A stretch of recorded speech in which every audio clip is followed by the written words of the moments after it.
Bismillahirrahmanirrahim. Alhamdulillahi Rabbil Alamin. Wassalatu wassalamu ala ashrafil anbiya'i wal mursalin. Nabiyina Muhammad wa ala alihi wa sahbihi ajma'in, amma ba'du.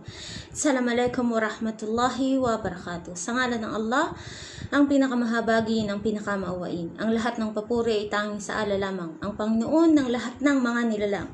Nawa ay mapa sa Propeta Muhammad sallallahu alaihi wasallam ang habag ng Allah, biyaya ng Allah sa kanyang pamilya, sa kanyang mga kasamahan at sa mga taong tumatahak sa tuwid na landas. So, magandang umaga po dito sa Saudi Arabia. I think it's 8:30 ng umaga po. So, hindi na po ako makatulog kasi now it's Friday. At doon po sa mga nagtatanong, ano ba meron tayo ngayong Muharram? Ano po ba ang Muharram sa Islam? Ito po ay Muharram ay unang taon sa Islamic calendar sa Saudi po. Ito po ang bagong taon or bagong buwan, bagong kauna-unahang buwan sa Islamikong kalendaryo po. Nag-umpisa po siya noong August 9. At ngayon po ay Muharram Kamsa. Muharram Kamsa po ay Muharram 5. Okay po? At ngayon po sa atin ay August 13. Sa Arabic, sa English po ha. Kasi po yung iba nalilito, hindi po masyadong alam kung ano ba ang pinagkaiba ng calendar sa atin at calendar sa kanila. Pareho din naman po. Kaya lang po may katawagan sa kanila at ito ang unang buwan ng Islamikong kalendaryo po, ang Muharram. Ngayon po ang Saudi ay nasa Muharram Kamsa. Subhanallah. Doon po sa mga nagtatanong, ano daw ba ang mahalaga sa Muharram at hanggang sa Muharram Edda, so Muharram Ashara.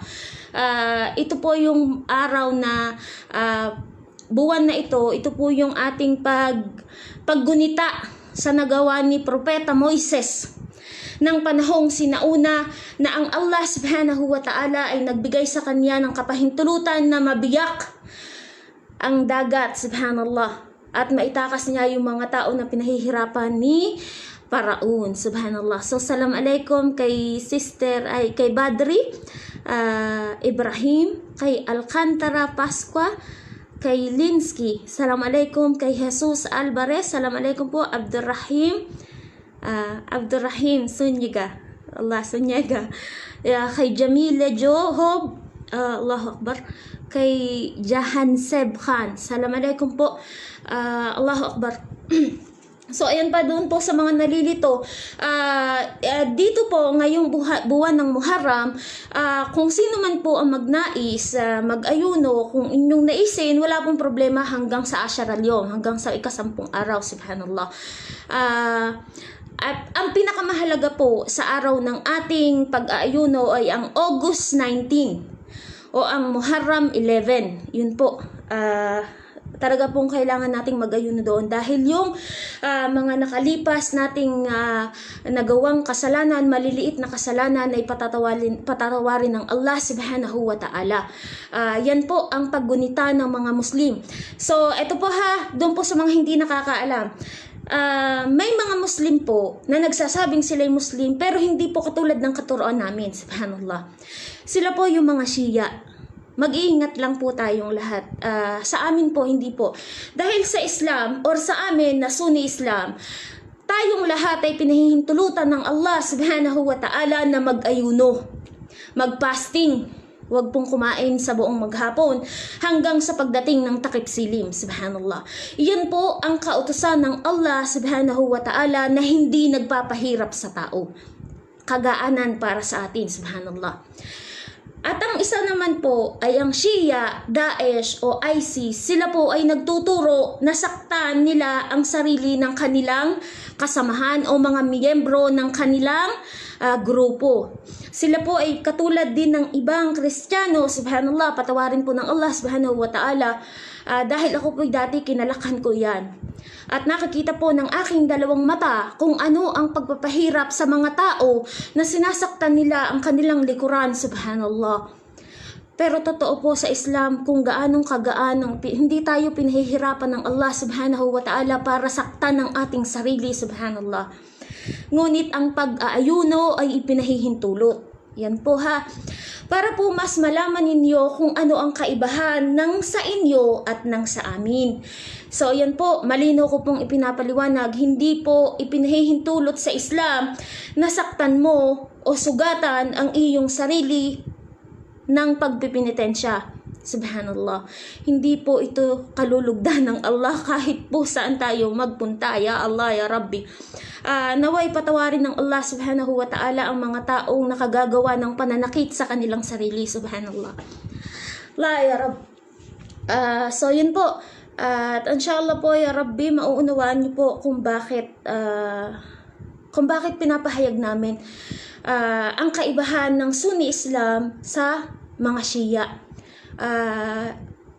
Open po kayo magtanong sa amin kung ano ba ang pagkakaiba ng ganito, ng ganyan, subhanallah. Kami po yung sasagot ng kung anong aming kakayahan, subhanallah, para po mas lubusang nyo maunawaan kung ano ba ang kaibahan ng bawat isa. At sa Shia po, after po ng Day of Ashura, sa Day of Ashura po or Muharram, sila po ay naliligo sa dumi at ihi ng kanilang mga guro o mga sheikh.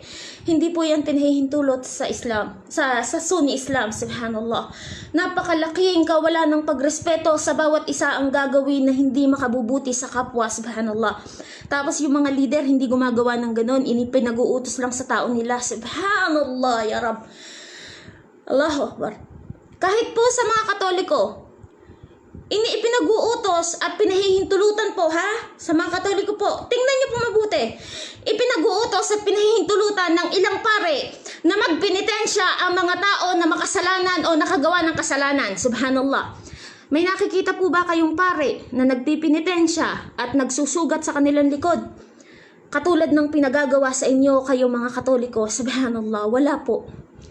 Wala po kayo makikita kahit isang pare na nanugat sa kanyang sarili para lang humingi ng kapatawaran kay Allah sa anumang kasalanan na meron siyang nagawa. Pero, ipinag-uutos niya sa tao na sugatan mo ang sarili mo. La ilaha illallah. Allahu Akbar. Hindi po mainam na ipag-utos natin sa mga tao na saktan nila ang kanilang sarili para lamang patawarin ng Allah. Manumbalik ka, magdasal ka, mag-ayuno ka, patatawarin ka niya. Subhanallah. Mali po ang kautusan na ipinag-uutos sa mga tao para pahirapan ng kapwa mo. Subhanallah. At inshallah sa mga pare, huwag nyo na ipag-utos na saktan ng sarili ng ang kapwa ninyo para lang sabihin nyong patatawarin kayo ng Allah o ng Panginoon. Subhanallah. Napakalaki po ng magiging kamalian ninyo at kasalanan kay Allah subhanahu wa ta'ala.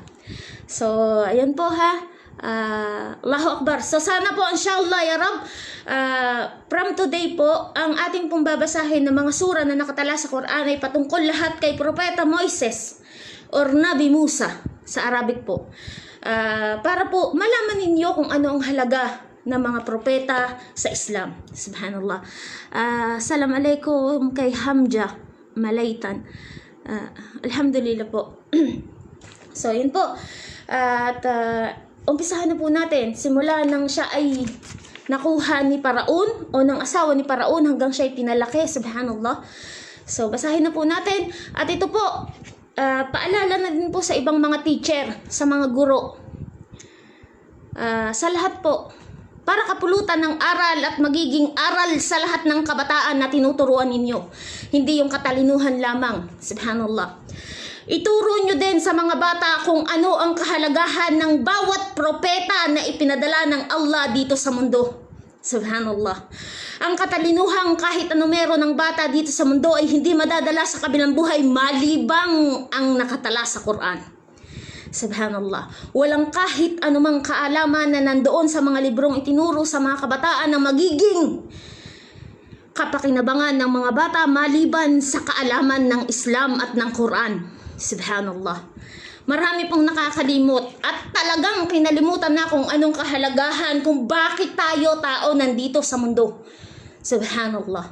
Yes, Naturo mo kung gaano katalino ang isang doktor. Yes, naturo mo kung gaano kasing talino ang isang, Allahu Akbar, ang isang architect. Na ituro mo kung gaano kasing talino, kasing yaman ang lahat ng tao na nandito sa mundo, pero walang nalalaman patungkol sa mga propeta. At ang nagawa ng nakaraang panahon ng lahat na mabubuting katuruan ng propeta na ipinagkaloob ng Allah subhanahu wa ta'ala. Subhanallah. I-guide po natin ang mga bata na balikan ang mga nangyari ng panahong sinauna. Huwag po nating sayangin ang ating katalinuhan. Ibahagi natin sa bata ang katotohanan. Subhanallah.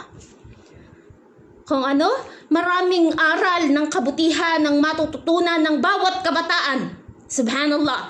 Kasama ng paggalang, pagmamahal, pagtalima, tangi lamang kay Allah subhanahu wa ta'ala. Totoo po. Huwag po kayong magalit sa akin, mga ma'am, sir. Sinasabi ko lang po ang totoo. Hindi po dahil lang matalino ang iyong mga estudyante o ganitong narating. Alhamdulillah. Pero isama po natin ang aral ng Quran, ang aral ng Biblia, kung ito pa ay inyong pinahahalagahan. Subhanallah. Pinagtuos mo ng mathematics na pagkahirap-hirap na mathematics, hindi naman nagamit kinabukasan. Subhanallah. Allahu Akbar. Kaya po sana, inshallah ya Rabbi, itong kay Propeta Moses ay kapulutan ng aral ng mga kabataan na nakikinig sa akin, inshallah ya Rabbi. Allahu Akbar. Muharram, fasting ngayon. Ano po, August 19 po tayo magpa-fasting. Thursday po yun. Thursday. Kasama na din po yun ang suna natin. Isasabay na din po natin. Kasi Monday and Thursday, suna, fasting po natin. Sa mga gustong mag-ayuno ng Lunes at Webes, yung pong mabubuting gawa natin at ay itinataas sa Allah subhanahu wa ta'ala ng ating mga anghel na nakagabay sa atin. Subhanallah. So, ayun po. Ano po tayo? Fasting po tayo ng August 19. Assalamualaikum kay Sister Hadja Nurjana Mabandes, kay Dalinda Morilla, salam, kay Tox Nawalib. So, assalamualaikum po. Ayan po, doon sa lahat ng mga teacher, ito po, kapupulutan po ng aral ang tungkol sa buhay ni Propeta Moises. Sana po ma-guide natin yung mga kabataan, inshallah ya Rabbi, na maalala nila kung ano ang mga nakaraang panahon na nangyari na pinagkaloob ng Allah sa mga propeta na dapat ay pinahahalagahan ng mga kabataan ngayon. Wala na-wash out na po lahat Halos maraming tao ang hindi nakakaalam ng kung ano ba ang nakalagay sa Biblia. Subhanallah, totoo po yan. O, ngayon, palakihan ng score, anong grade mo, anong grade, hindi po masama yun. Napakalaking tulong din po. Pero inshallah ya Rabbi, ipasok nyo din po ang religious. Dati kasi may 15 minutes religion pa Ngayon wala na. Wala na po. Hindi po lahat Pasensya na po doon sa mga guro. Kayo po'y mahal namin. Pero inshallah ya Rabbi, maalala nyo pa po yung mga panahon na ang mga propeta ay nandito sa mundo. Pahalagahan po natin, inshallah. So, yun po, basahin ko po yung kay Propeta Moises nang siya ay makuha ni Korah, asawa ni Paraon. Subhanallah. So, ito na po.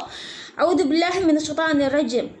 Katotohanan ang aming isinugo si Moises na dala ang aming ayat, mga kapahayagan, katibayan, aral tanda at isang malinaw na kapamahalaan. Subhanallah. Kay Paraon, Haman at Korah, datapwat, kanilang tinawag siya na isang manggagaway na nagsasabi ng kasinungalingan. At nang ibigay niya sa kanila ang katotohanan mula sa amin, sila ay nangusap. Patayin ninyo ang mga anak na lalaki na mga nananalig sa kanya. Allahu Akbar. Datapwat, ang balak ng mga hindi sumasampalataya ay wala ng iba maliban sa kamalian at maling haka-haka. At sinabi ni Paraon, hayaan ninyong patayin ko si Moises at hayaan ninyo na tumawag siya sa kanyang Panginoon. Ang aking pinangangambahan ay baka baguhin niya ang inyong paniniwala, pananampalataya, o baka siya ay magdulot ng katiwalian dito sa kalupaan. Subhanallah. So sino po ba si Paraon? Si Paraon ng panahon ni Propeta Moises ang isa sa pinakamalupit na pinuno dito sa mundo na nagsabi ng 2 beses na siya ang Panginoon. Subhanallah. Doon po sa nagtatanong sino si Paraon, hanggang ngayon po yung katawan o buto ni Paraon ay nandoon pa po sa Ehipto. Kung bakit pinahahalagahan ng mga Muslim yun? Dahil isa yon sa pagiging mataas ng tao at sinabi ng Allah na mananatili ang mga buto mo dito sa mundo para paalaala sa tao kung ano ang nakaraan mo. Subhanallah. Tingnan niyo po kung gaano yung nakatala 3,000 years ago na nangyari, nandito pa rin po sa Quran. Subhanallah. La ilaha illallah. Yung pagiging mataas ng tao na nandito pa rin sa mundo hanggang ngayon. Kaya lagi po namin sinasabi, magpakumbaba po tayo. Kahit pa anong kataasan natin dito sa mundo, huwag nating dadalhin. Maging mababa tayo. Kahit pa anong narating natin, kahit pa tayo ang pinakamayamang tao dito sa mundo, lagi tayong magpakumbaba. Allahu Akbar. Dahil yung kapakumbabaan ang magdadalat sa atin patungo sa paraiso. Kung wala kang kapakumbabaan at ang pagkamataas ay nasa iyo, hindi ka tatanggapin sa paraiso. Subhanallah. La ilaha illallah. Kaya po kami nagtuturo na kahit paanong narating mo, Allahu Akbar, matuto kang maging mababa at maging kapantay ng iba. Subhanallah. Hindi yung porket may narating ka, akala mo kung sino ka. Subhanallah. Huwag po. Maging mababa po tayo at pantay sa iba. Subhanallah. Dahil kapag tayo mababa, maraming tao ang susunod at maniniwala sa atin. Pero kung tayo mapang mataas, mapang maliit, mapang husga, subhanallah. Hindi po. Huwag po tayo huhusga sa kahit kanino, kahit pa siya ang pinakamasamang tao dito sa mundo. Kahit pa anong nakaraan niya, nung siya'y Allahu Akbar, kabataan niya, Allahu Akbar. Bigyan natin siya ng chance para magbago. Dahil siya'y tao rin lamang na katulad natin nagkakamali. Subhanallah. Kahit pa, Allahu Akbar, dahil dito sa mundo, wala tayong karapatang humusga sa kahit kaninong tao, lalo't hindi tayo tumutulong sa kanila. Huwag kayo, kahit pa tumutulong ka sa kanila. Ngunit mangaral ka ng magiging kabutihan nila. Subhanallah. Yun po ang katuruan sa Islam. La ilaha illallah. Bismillah, Allahu Akbar. At si Moises ay nagsabi, katotohanan ako ay humanap ng kaligtasan sa aking Panginoon at inyong Panginoon bilang pananggalang sa bawat palalo na hindi sumasampalataya sa araw ng pagsusulit. Subhanallah. So si Propeta Moises po ay 3,000 years ago na, I think. Then si Propeta, susunod si Suaib. Madami na kasi, pang 25 sa prophet na nakatala dito sa Quran. Si Propeta Muhammad sallallahu alaihi wasallam ang pinakahuling propeta. So sabi ko po, hindi ko po lahat alam kasi hindi po lahat mako-cover ng aking kaalaman. So kung ano lang po ang aking kaalaman, siya kung ibinabahagi sa inyo, alhamdulillah. Sa isang tao mula sa pamayanan ni Paraon na naglilingid ng kanyang pananampalataya ay nagsabi, inyo bang papatayin ng isang tao dahilan sa siya ay nagsasabi ng ang aking Panginoon ay si Allah? Samantalang siya ay nagdala sa inyo ng malinaw na mga tanda katibayan mula sa inyong Panginoon. At kung siya man ay maging sinungaling, sa kanya ang kasalanan ng kanyang kasinungalingan. Datupwat kung siya ay nagsasabi ng katotohanan, kung gayon ay sasapit sa inyo ang ilan sa mga kapinsalaan kung saan kayo ay kanyang pinaalalahanan. Subhanallah. Yan po yan Ang sino mang taong nagsisinungaling sa kapwa niya. Halimbawa, ako or yung katabi nyo nagsinungaling sa inyo, hindi yun laban sa inyo, kundi laban sa aming sarili. Ngunit kung kami nagdadalit sa inyo ng kabutihan na makabubuti sa puso ninyo, subhanallah, magiging kabutihan ninyo at magiging kabutihan ko rin, subhanallah. Yan po ang katotohanan sa Islam. So, sino mang taong nagbibigay ng kasinungalingan sa pagtuturo ng katotohanan, subhanallah, at kanilang binabaligtad ang katotohanan nito, yun ay magiging kasalanan nila. Subhanallah. Diba? Napakaganda. Yung kapupulutan mo ng aral, yung mga aral na kinapupulutan mo at pinag-aralan mo, ibahagi mo sa iba para ituturo ng iba sa kanila. Allahu Akbar, di ba? Ituturo mo sa kanila para matutunan din nila. Subhanallah. Yung kaalaman natin na patungkol sa mga panahong sinauna, mga propeta, pagpapahalaga sa pananampalataya, pagdarasal, paninikluhod, hindi lang kung tayo'y may mabuting biyaya o gantimpala. Subhanallah, kahit pa tayo'y may mga tawag dito, kahit pa po tayo ay may mga trahedya, subhanallah, yung pag-alaala pa din sa Panginoon. Dahil tayo ay sinusubukan ng Allah subhanahu wa ta'ala kung tayo ba'y makakaalaalang magpasalamat, mabuti man o masama ang nangyayari sa atin. Subhanallah. So sa Islam, mabuti man o masama ang nangyayari, ano po ang lagi naming sinasabi? Alhamdulillah. Alhamdulillah. Ma'ashallah, quwwata illa billah. Allahu Akbar. Yung po mga salitang yan na ang gaganda na binabanggit mo, yung papuri sa Allah subhanahu wa ta'ala, sa Panginoon. Doon po sa nagtatanong, ano ba ang Allah? Diba? Yung lagi kong inuulit si Allah, la ilaha illa huwa.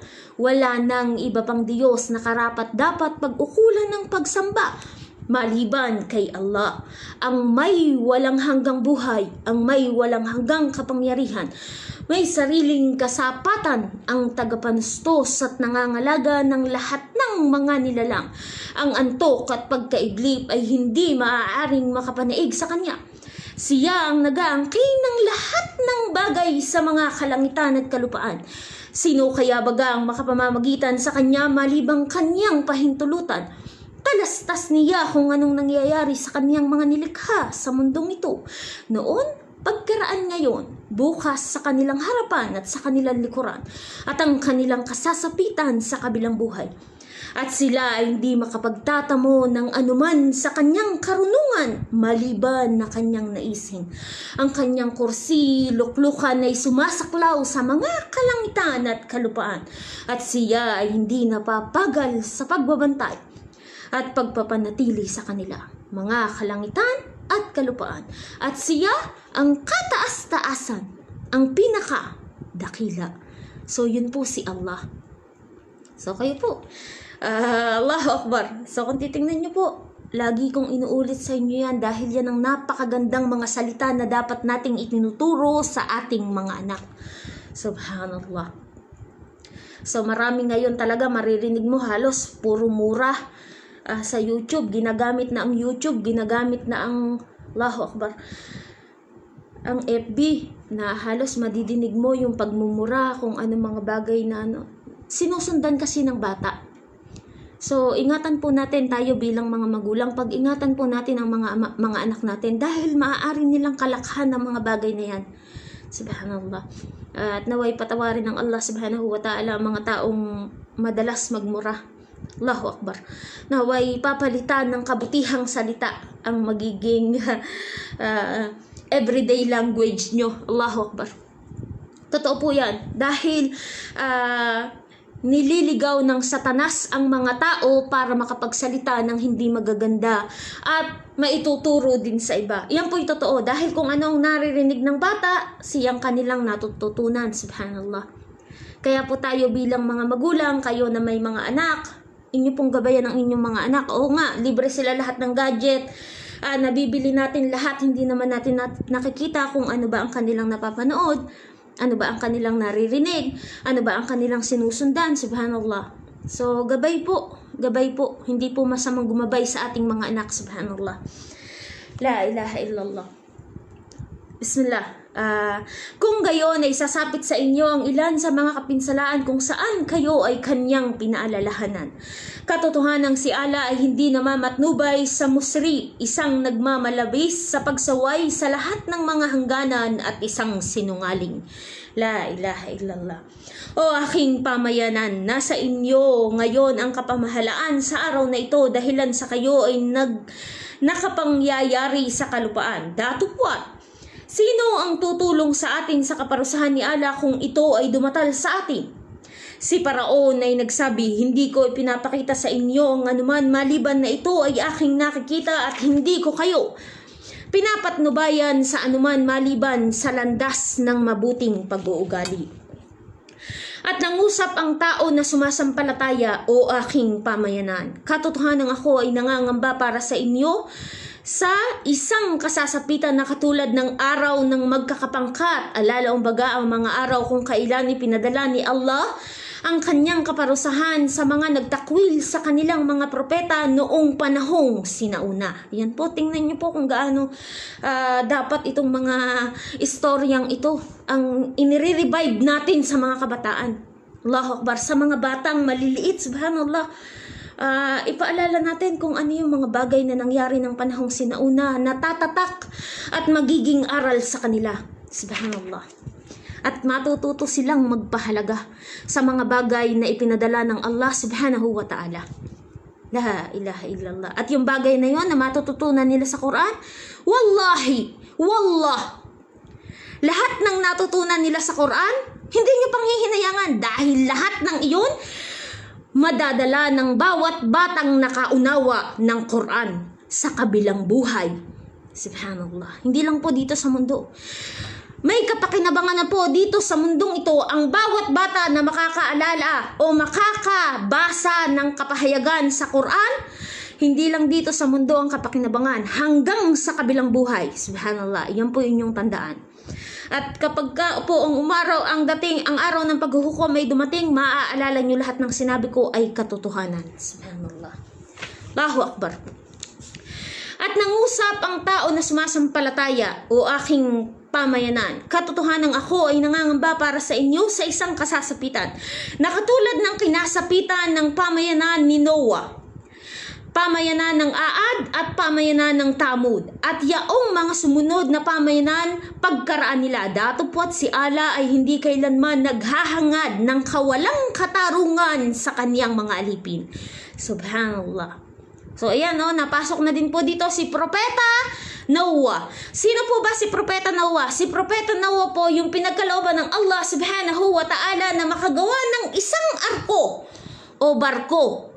At naniwala ng mga tao na sumasampalataya, sumakay doon ang bawat pares ng hayop. Subhanallah. So doon pa lang po, Allahu Akbar, yung mga Muslim, sobra pong pagpapahalaga sa lahat ng propeta. Sa kauna-unahang propetang pinadala dito, si Propeta Adan o si Adan, ang unang tao na nilikha ng Allah subhanahu wa ta'ala na pinagmulan nating lahat. Ang kanang tao. Subhanallah. Allahu Akbar. Allahu Akbar. Nakatulad ng araw ng magkakapangkat, alalaumbaga ang mga araw kung kailan ipinadala ni Allah ang kanyang kaparusahan sa mga nagtakwil sa kanilang mga propeta noong panahong sinauna. Allahu Akbar. Gayon din, o aking pamayanan, pinangangambahan ko sa inyo ang araw na magkakaroon ng sabay na pagtatawagan sa pagitan ng mga tao ng impyerno at paraiso. Yan po isa pa rin pong pinahahalagahan namin kung ano ang kahalagahan ng kabilang buhay. Dalawa pong opsyon ang pagpipilian ng tao. Nasa sa iyo yan. Depende sa gawa ng kabutihan mo at ang pagsamba mo kay Allah subhanahu wa ta'ala na mapupunta ka sa paraiso. Subhanallah. Yun po yung tuwid na landas. Okay? At yung mga tao na mapupunta sa impyerno o naglalagablab na apoy na hindi sumampalataya sa Allah, sumamba sa mga Diyos-Diyosan, gumagawa ng kabuktutan, kasamaan, Allahu Akbar. doon ka po mapupunta sa naglalagablab na apoy ng impyerno. La ilaha illallah. So tingnan niyo po yung kahalagahan, ang kaparusahan sa apoy ng impyerno at ang gantimpala sa paraiso. Subhanallah. Yun ang gantimpala ng kabutihan. At sa impyerno, yun naman pong kaparusahan sa mga masasamang tao at hindi nangangamba kay Allah subhanahu wa ta'ala. La ilaha illallah. Bismillah. Sa araw na kayo ay tatalikod at tatalilis, Allahu Akbar. Walang sino mang tagapagtanggol ang maaasahan ninyo mula kay Allah. Sino mang naisin ni Allah na mapaligaw. Allahu Akbar.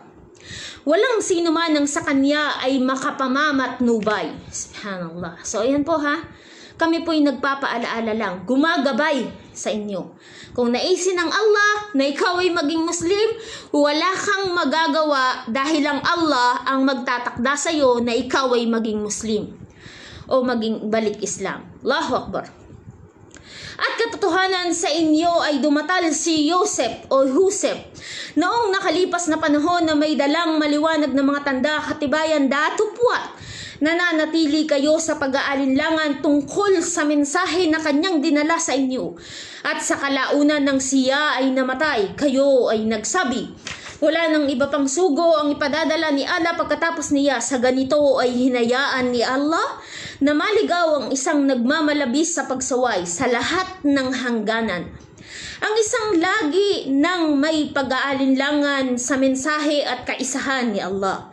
Sila na nagsisipagtalo tungkol sa mga tanda ni Allah na walang anumang kapamahalaan ng iginawad sa kanila. Nangunguna ang pagkapuot sa kanila sa paningin ni Allah at sa paningin ng mga sumasampalataya. Sa ganito ay pinipinid ni Allah ang puso ng bawat mapang-ibabaw, mapagpaimbabaw at mapaniil upang hindi nila mapatnubayan ang kanilang sarili sa tamang landas. Allahu Akbar. Si Paraon ay nagsabi, o Haman. Sino ba si Haman? Siya po yung kanang kamay ni Paraon na nangongolekta ng mga buwis ng mga tao. Imagine niyo yung mga tao ng panahon ni Paraon noon, inaalila. 'Di ba? Sila yung nagtutulak sa mga ginto para gumawa ng malalaking building o kaharian ni Paraon. Subhanallah. Tingnan niyo yung kasamaan niya noong panahon na yun. Subhanallah. Itindig mo sa akin ng isang matayog na palasyo upang aking marating ang mga daan. Ang mga daan upang maabot ko ang kalangitan. Subhanallah. Tingnan nyo kung gaano katindi ang paghahangad ni Paraon at iniisip na siya ang Panginoon. Subhanallah. Na gusto niyang higitan ng Allah subhanahu wa ta'ala, pero kahit anong gawin niya, hindi niya mahihigitan ito. 'Di ba? Ang masama ay mananatiling masama hanggang sa kabilang buhay. 'Di ba? Depende 'yun sa iyo kung magbabalik loob ka at magpapakumbaba, maninikluhod, makakaalaala sa Allah subhanahu wa ta'ala. La ilaha illallah. Allahu Akbar. Yes. So yun po. Bismillah. Allahu Akbar. Kaya't sa ganito ay ginawang kalugod-lugod sa paningin ni Paraon ang kasamaan ng kanyang mga gawa. At siya ay hinadlangan sa tamang landas at ang pakana ni Paraon ay wala ng iba maliban sa pagkawasak at kapinsalaan sa kanya. Subhanallah. Ang isang tao na sumasampalataya ay muling nagsalita, o aking pamayanan. Inyong sundin ako at aking papatnubayan kayo sa tumpak na landas. Alala umbaga, aking papatnubayan kayo sa relihiyon ni Allah. Ang kaisahan ni Allah at sa Islam narito ay isinugo si Moises. O aking pamayanan, ang pangkasalukuyang buhay dito sa mundo ay isa lamang pansamantalang kasiyahan. Allahu Akbar. At ang kabilang buhay ang siyang tahanan na magtatagal. So yan po ha. Yan po yung just to imagine na dito sa mundo, lahat tayo mamamatay. Ako, mamamatay ako. Hindi natin alam kung sino mauuna sa atin, sinong susunod sa akin, or mauuna kayo. Totoo yan. Hindi natin pwede. Nakatakda tayong mamatay dahil tayo nilikha lang dito para magkaroon ng pagsamba kay Allah. Pero maraming tao ang talagang hindi nagpahalaga. So kami mga Muslim, isa ako sa handang-handang mamatay kahit paanong oras. Hindi ako natatakot. Bakit? Dahil sa pagharap ko kay Allah, kapag tinanong niya ako kung sinong aking Panginoon, isasagot ko yung Allah. Kapag tinanong niya kung sinong aking propeta, isasagot ko si Muhammad Rasulullah sallallahu alaihi wasallam. Kapag tinanong niya kung anong aking relihiyon, ay isasagot ko Islam. At hindi ako magdadalawang isip sa bawat sagot ko, Ya Rab. Paano ang tao hindi nakakaalam ng Islam? Allah, Ya Rab. Ano isasagot ninyo, Allah? Kung bakit kami nagbabahagi ng katotohanan para din po sa inyo, Allah.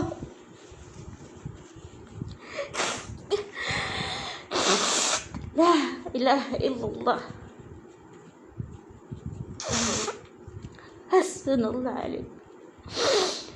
Allahu Akbar. So, ayan po. Yung pong tatlong katanungan kung paano tayo pag namatay, tatanungin po sa atin kung sino ang iyong Diyos. Sino ang iyong Diyos?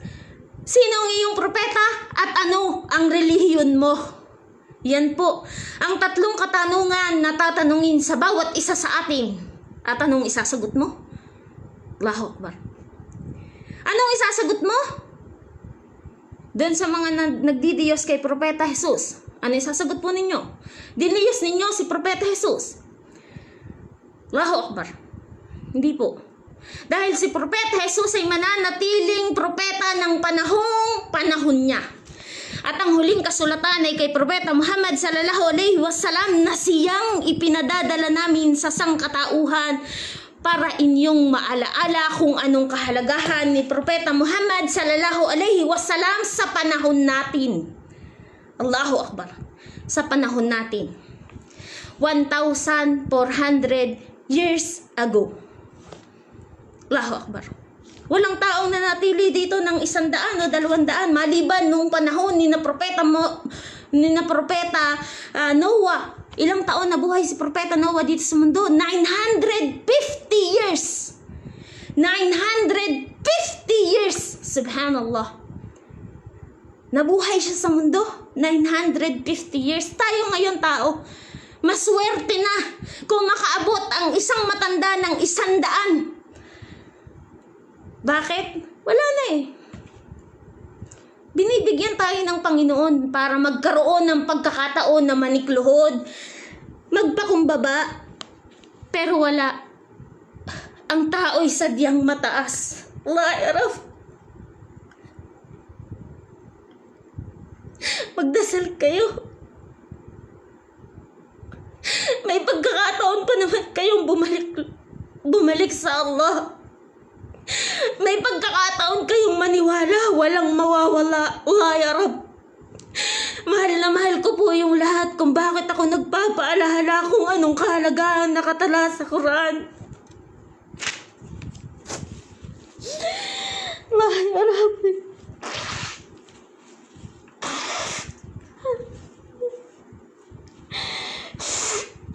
La ilaha illallah. Kayo po, sa sarili ninyo, huwag kayong maging mataas.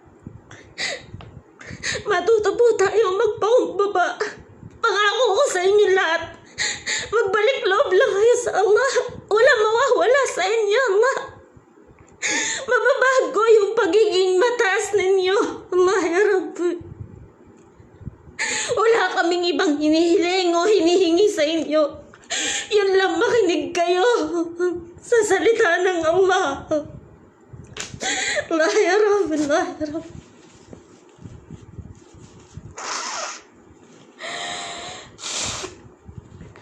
La ilaha illallah.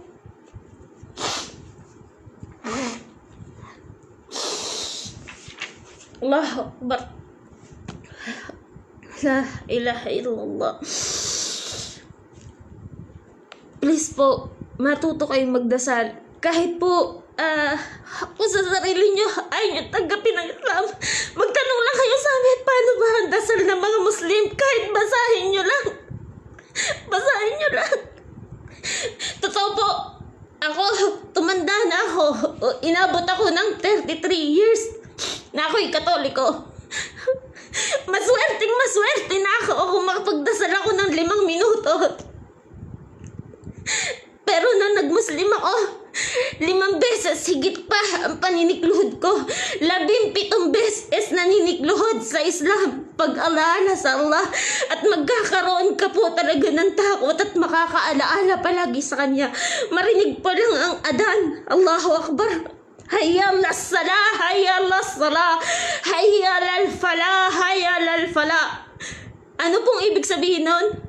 Tayo nang magsala, tayo nang magsala, tayo nang magdasal, tayo nang magdasal. Subhanallah. Halina sa tagumpay, halina sa tagumpay. Allahu Akbar. Yan po ang mga salitang madidinig mo. Nasa puso mo magkakaroon ka ng takot. Allah, tinatawag na ako ng Panginoon para magdasal. Sabihin nyo pa rin pong masama ang Islam. Subhanallah. La ilaha illallah. Napakapalad ko na. Nung ako'y Katoliko, napakaswerte na. Totoo po. Napakaswerte na. Nang ikaw ay makapagdadasal bago matulog, nahihiga ka na lang basta mag-aantanda. Subhanallah. Hihiga na. Pipikit ang iyong mga mata. Sa Islam po hindi. No. Napakalayo po. Hindi po natin maaaring ikumpara ang pagdarasal ng bawat Muslim sa pagdarasal ng ibang relihiyon. Patawarin niyo po kami, pero yun po ang totoo. Kung inyo lamang pong nauunawaan ng Tagalog at kayo ngay magtanong sa akin, ipaliliwanag ko sa inyo, ang puso nyo'y gagaan ang pag-unawa kapag ito'y nabasa nyo. Subhanallah. La ilaha illallah.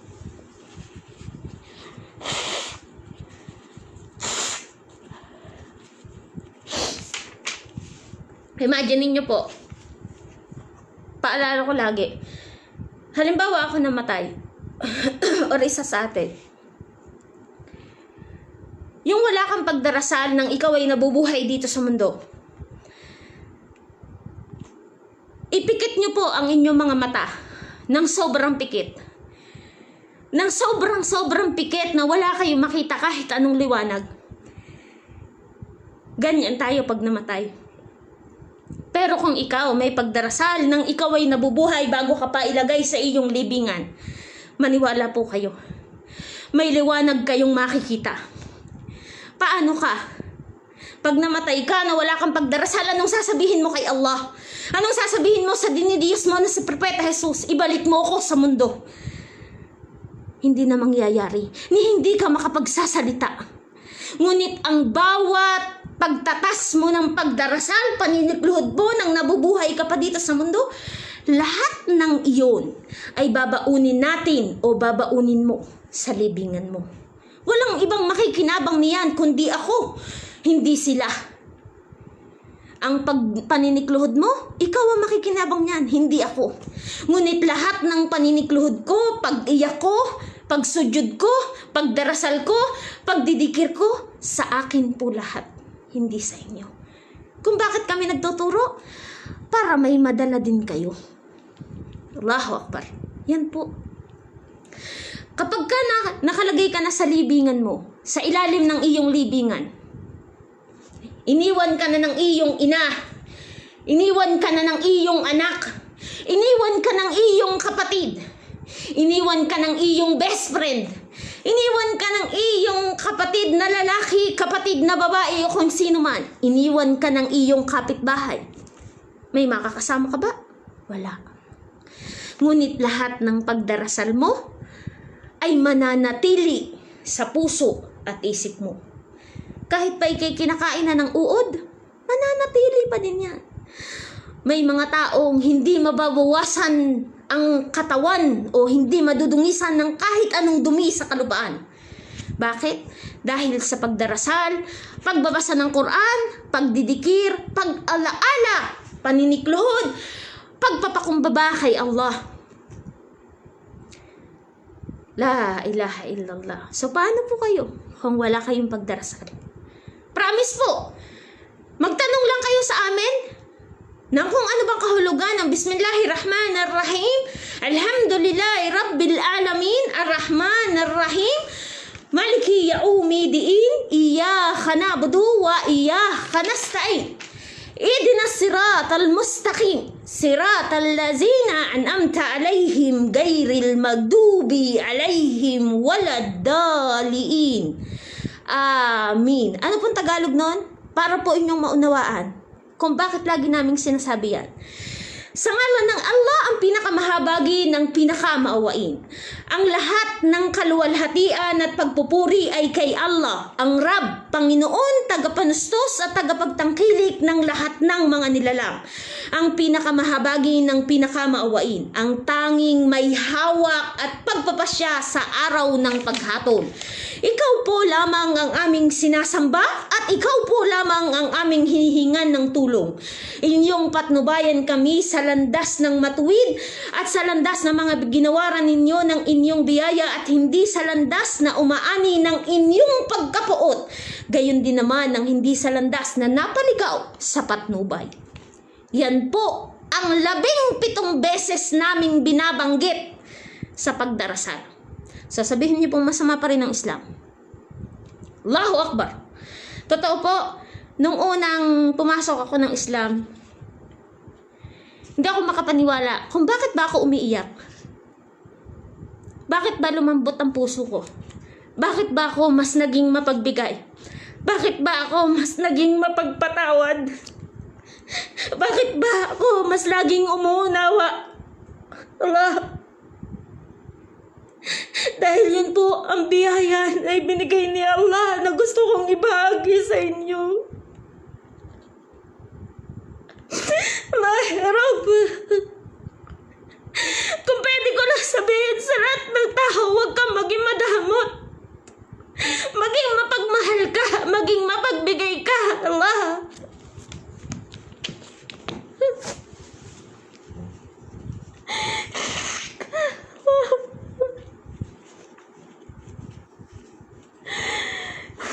La ilaha illallah.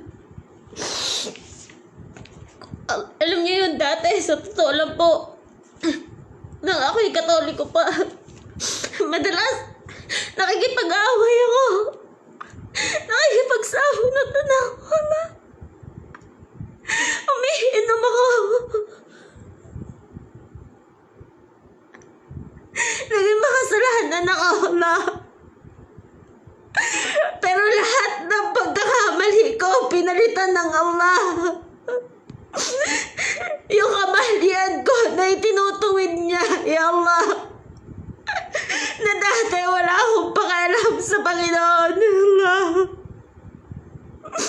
Ngayon, pinakamahalaga sa akin ang Panginoon, Allah. Walang kahit anong meron ako dito sa mundo na hindi nagmula sa Kanya. Allah. Yung kaalaman ko, mga anak ko, lahat ng bagay na meron ako, ang magulang ko, lahat. Yung pagkain na meron ako, lahat kay Allah. Wala ako ni isang pag-aari, Allah, ya Rabb. La ilaha illallah.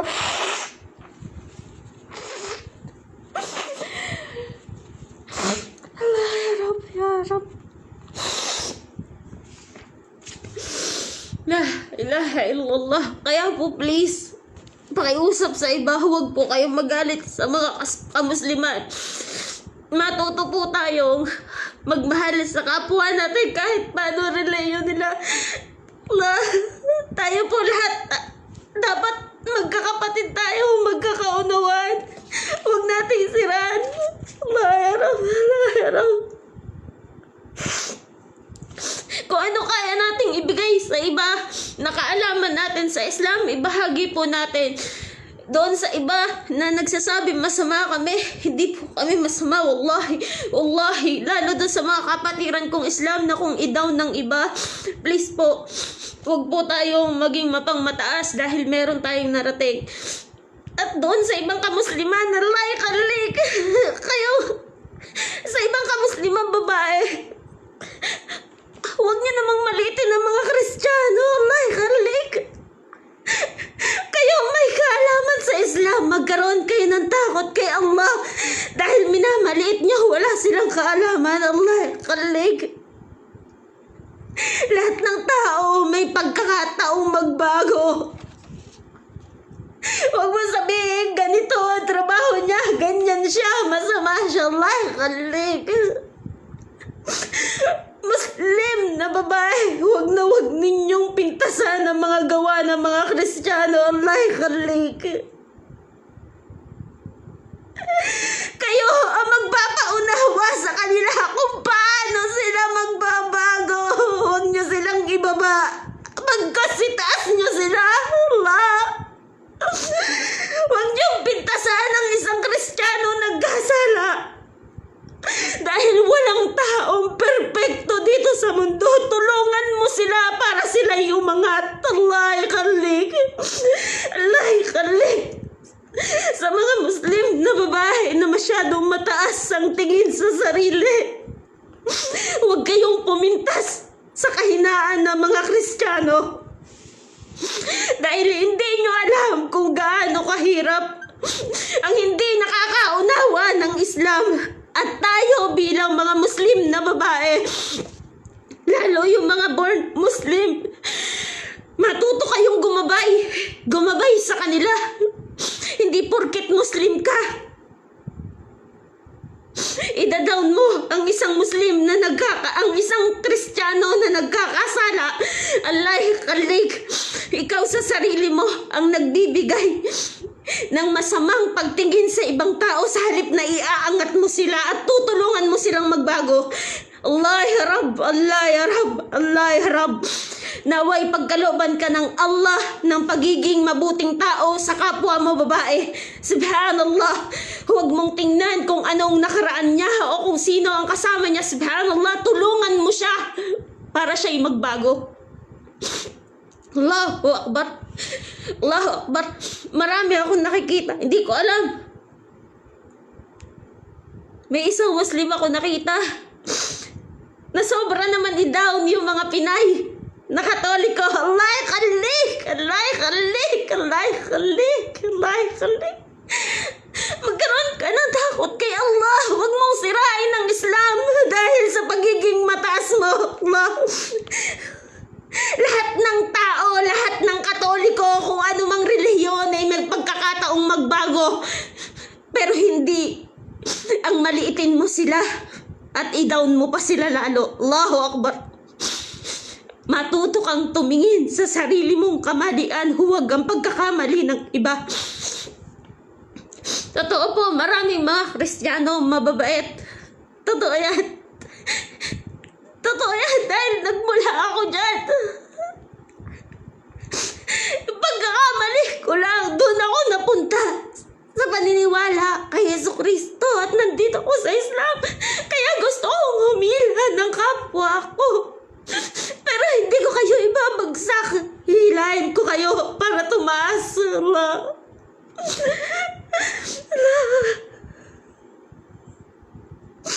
Pakiusap ko sa mga Muslim, sa mga born Muslim, huwag niyo malitin ang mga Kristiyano. Tulungan natin sila. Tulungan po natin sila. Hindi yung porket balot ka. Sobrang magsalita. Ya Rabbi, Ya Rabbi, Ya Allah. La ilaha illallah. Magkaroon ka ng takot kay Allah subhanahu wa ta'ala dahil dito sa mundo walang perpektong tao maliban kay Allah na Panginoon ng lahat. Tandaan nyo yan. Huwag na huwag mong ibagsak ang isang tao dahil may pagkakamali siya. Bagkus iangat mo sila at tulungan mo sila kung paano nila babaguhin ang pagkatao nila. Tayong may kaalaman sa Islam ang dapat gagabay sa kanila. Allah ikalik. Allah ikalik. Hindi lahat ng Kristiyano ay masama. Para ding sa ating mga Muslim, hindi lahat ng Muslim ay mabuti at hindi rin naman lahat ay masama. Nag-ikot sa mundo. Pero gamitin natin yung pagiging Muslim natin sa kabutihan at hindi sa pagbagsak ng ibang tao. Subhanallah, Allahi khalik. Allahi khalik. Huwag mong sirain at huwag mong itungo ang sarili mo sa pagkakasala dahil sa nagagawang mali ng iba. Allahu Akbar. Allahu Akbar. Kaya po doon sa mga Katoliko, nahingi po ako ng pasensya kung may mga ibang sister na nasasaktan kayo sa mga salita nila. Ako na po ang nahingi ng pasensya. Allah ya Rab, naway maunawaan nila ang pamiminta sa kamalian ng ibang tao ay hindi makakabuti sa pagtuturo namin ng Islam. Dahil pinipilit namin na magkasundo ang lahat. Allah ya Rab, pinipilit po namin kami bilang mga nananampalatayang Islam, ako bilang balik Islam, gusto namin magkakayaka po tayong lahat sa kabutihan, hindi po sa kasamaan, na kung ano mali ng isa. Allahu Akbar. I-guide po natin yung mga Katoliko, Kristiyano. Sabi ko nga po, ako po ang una sa uunawa sa inyong lahat dahil ako po ay dating Katoliko. At kung sa tingin nyo po may ibang kamusliman na mataas sa pagtingin ninyo, ako na po nahingi ng pasensya. Sabi ko po, mahal ko po kayong lahat dahil isa ang buong pamilya ko na Katoliko. Pero napakaganda po ng pagsasamahan namin. Pamilya ko sa Pangil, sa amin, sa Amadeo, wala pong kahit anong masamang pagtitinginan. Subhanallah, ako po nag-iisang Muslim sa amin. Pero yung paggalang nila, pagmamahal, pagrespeto, yun po yung binibigay namin sa bawat isa, hindi dahil Muslim ako. Yung pangaral ko na makakabuti sa kanila ay pinagkakaloob ko, at kung ano yung pangaral nila na makakabuti din sa akin, tinatanggap ko. Subhanallah. Pero yung salitang masakit na dahil ikaw ay Muslim, Allahu Akbar, sa mga sister, sa lahat ng sister na born Muslim o balik Islam, hindi porket tayo'y naging malinis na, aapakan natin ang iba. Hindi po. Huwag po tayong ganun. Bagkos, itaas natin sila. Allahu Akbar. Allah ya Rab. Inshallah ya Rabbi, pagkalooban ng Allah subhanahu wa ta'ala ang mga taong mapagmataas sa kanilang sarili ng kapakumbabaan na magdudulot ng kabutihan sa iba at hindi makasasakit sa puso ni numan. Subhanallah. At Allah ya Rab, maraming salamat po sa lahat po na nakinig, at inshallah ya Rabbi, bukas po itutuloy ko po yung aking Allah ya Rab. Subhanallah. Meron lang po nag-send sa akin kasi nung tungkol sa isang sister na yon na Allahu Akbar, mostly tinitira niya mga Christian. Wag naman pong ganun. Masakit po yon para sa akin dahil babae po ako eh. Babae tayo eh. Wag mo ipahiya ang sarili mo o ang kapwa mo dahil nagkagusto siya sa ganyan. Wala tayong magagawa. Hindi natin may piplis yun. Kasi may sarili silang puso para magmahal.